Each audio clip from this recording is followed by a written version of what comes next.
Good morning students. आज मैं आप लोगों को क्लास 10 का ही व्याकरण का एक महत्वपूर्ण चैप्टर पढ़ाने वाली हूँ जो है पद परिचय।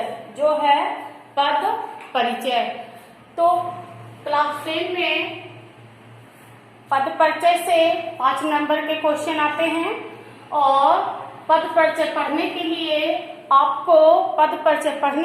आपको 8 चीजों की जानकारी रहनी बहुत आवश्यक है। उसमें एक है क्रिया विशेषण।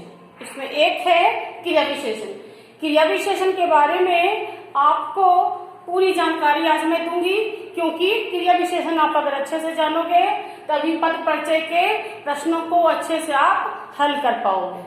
तो क्रिया विशेषण में सबसे पहले मैं आपको बताऊंगी कि क्रिया विशेषण की परिभाषा क्या होती है। जैसा कि नाम से ही स्पष्ट है, क्रिया विशेषण जैसा कि नाम से ही स्पष्ट है कि यह क्रिया की विशेषता बताने वाले शब्दों को, क्रिया की विशेषता प्रकट करने वाले शब्दों को क्रिया विशेषण कहते हैं।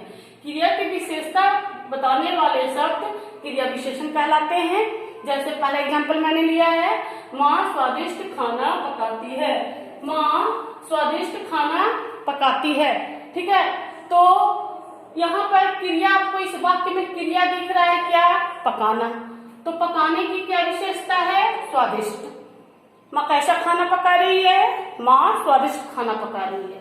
इसमें यह माँ की विशेषता नहीं है, बल्कि ये क्रिया की विशेषता है, क्योंकि इसको हम क्रिया विशेषण चैप्टर के अंतर्गत पढ़ रहे हैं। इसीलिए पकाना क्रिया की विशेषता क्या है? स्वादिष्ट। पकाना क्रिया की विशेषता क्या है? स्वादिष्ट। दूसरा एग्जाम्पल हम लोग लेते हैं क्या? बच्चा रात भर सोता रहा। बच्चा रात भर सोता रहा। इसमें क्रिया को क्या दिख रही है? सोना। इसमें क्रिया क्या है? सोना। तो सोना क्रिया की क्या विशेषता है? रात भर। बच्चा कब तक सोता रहा? बच्चा रात भर सोता रहा।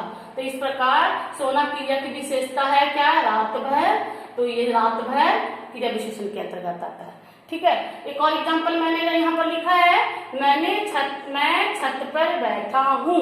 मैं छत पर बैठा हूँ। तो यहाँ पर बैठना क्रिया दिख रही है आपको। इस सेंटेंस में बैठना क्रिया दिख रही है और बैठने क्रिया की क्या विशेषता है कि छत पर बैठा हूँ। कहाँ बैठा हूँ? छत पर बैठा हूँ। इस प्रकार तुम लोग देख रहे हो कि पकाना, सोना, बैठना तीनों क्रिया की विशेषता बताई जा रही है। अतः यह क्रिया विशेषण है और क्रिया विशेषण के ही एग्जाम्पल हैं, क्रिया विशेषण के उदाहरण हैं। उदाहरण के माध्यम से ही हम लोग क्रिया विशेषण को अच्छे से समझ पाएंगे। अब क्रिया विशेषण के कितने भेद होते हैं? हम लोग अब यह जानते हैं कि क्रिया विशेषण के कितने भेद होते हैं। क्रिया विशेषण के 4 भेद होते हैं। क्रिया विशेषण के 4 भेद होते हैं। पहला कालवाचक क्रिया विशेषण, दूसरा स्थानवाचक क्रिया विशेषण, तीसरा परिमाणवाचक क्रिया विशेषण और चौथा रीतिवाचक क्रिया विशेषण। अब पहले क्रिया विशेषण के बारे में हम लोग जानेंगे कि कालवाचक क्रिया विशेषण किसे कहते हैं। जैसा कि नाम से ही स्पष्ट है, काल का अर्थ होता है समय। काल का अर्थ होता है समय, अर्थात क्रिया के करने का समय बताने वाला, क्रिया के करने का समय बताने वाला ही कालवाचक क्रिया विशेषण कहा जाता है। अर्थात क्रिया के करने के समय का जिससे बोध हो, क्रिया के करने के समय का जिससे बोध हो, उसे कालवाचक क्रिया विशेषण कहते हैं। इसका एग्जाम्पल देखिए, बच्चा रात भर सोता रहा। बच्चा रात भर सोता रहा। इसमें सोना क्रिया की क्या विशेषता है कि बच्चा रात भर सोता रहा। मैं 2 दिनों से कविता लिख रही हूँ। तो इसमें लिखना क्रिया की क्या विशेषता है कि 2 दिनों से कविता लिख रही हूँ। तो कालवाचक क्रिया विशेषण की पहचान करने के लिए मैं आपको एक ट्रिक बताने वाली हूँ कि इसकी पहचान करने के लिए हम लोग क्या करेंगे कि जो वाक्य में करता है उससे क्या लगाकर, कब लगाकर क्वेश्चन करेंगे। वाक्य में जो करता है उससे कब लगाकर क्वेश्चन करेंगे।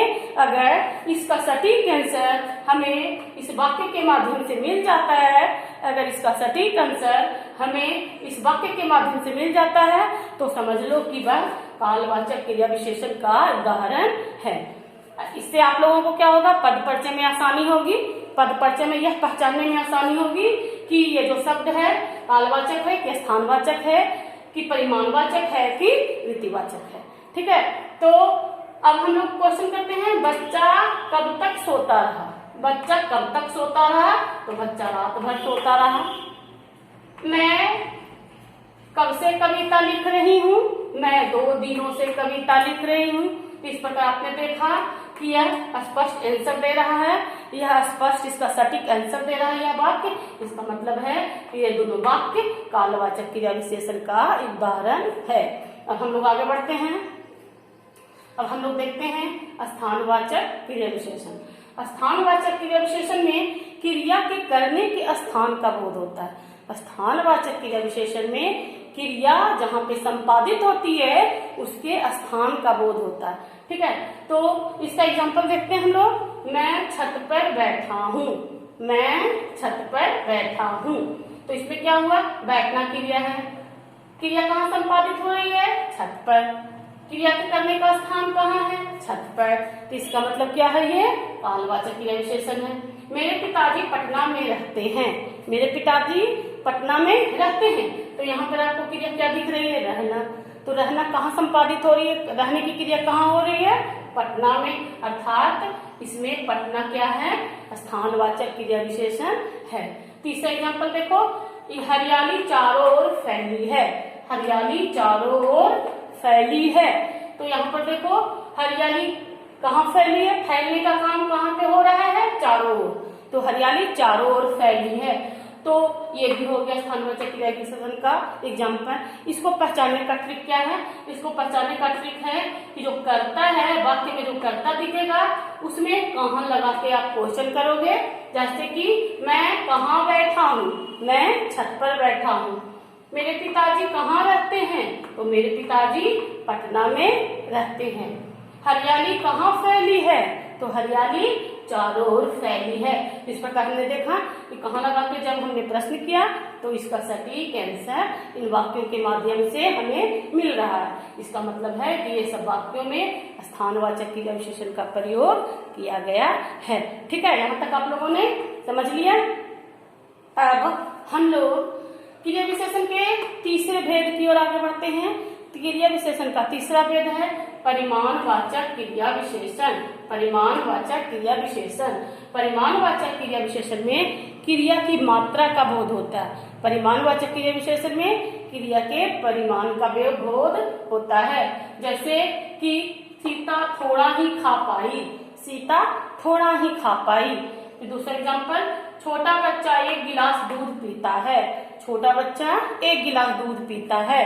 तो यहाँ पर देखो, यहाँ पर क्रिया क्या दिख रही है, खाना। ठीक है, यहाँ पे क्रिया क्या दिख रही है, खाना।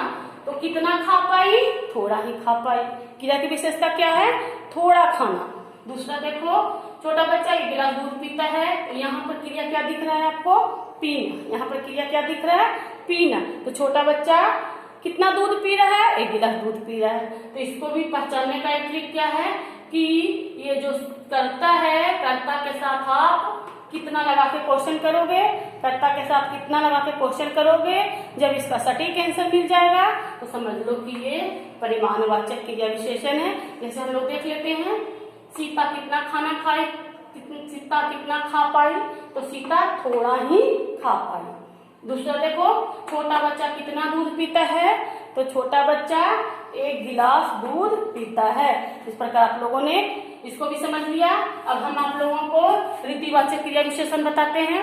रीतिवाचक क्रिया विशेषण सबसे इम्पोर्टेंट है और इससे क्रिया के करने के ढंग का पता चलता है।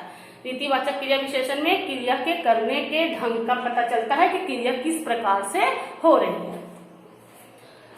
और इसका एग्जाम्पल हम लोग देखते हैं। पहला, हवा धीरे धीरे चलती है। इसका एग्जाम्पल क्या है, हवा धीरे धीरे चलती है। और दूसरा एग्जाम्पल, माँ स्वादिष्ट खाना बनाती है। और तीसरा एग्जाम्पल, हिमांशु तेज दौड़ता है। इसको भी पहचानने का तरीका देखो, हवा कैसे चलती है, तो हवा धीरे धीरे चलती है। माँ कैसा खाना बनाती है, तो माँ स्वादिष्ट खाना बनाती है। हिमांशु कैसे जो दौड़ता है, तो हिमांशु तेज दौड़ता है। इस प्रकार देख रहे हैं, इसमें हम लोग कैसे लगाकर कर्ता में जब कैसे लगाकर प्रश्न करते हैं तो इसका सटीक आंसर मिल जाता है। इस प्रकार से रीतिवाचक क्रिया विशेषण हमें यह बताती है कि कोई भी क्रिया किस प्रकार संपादित हो रही है, कोई भी क्रिया किस ढंग से संपादित हो रही है।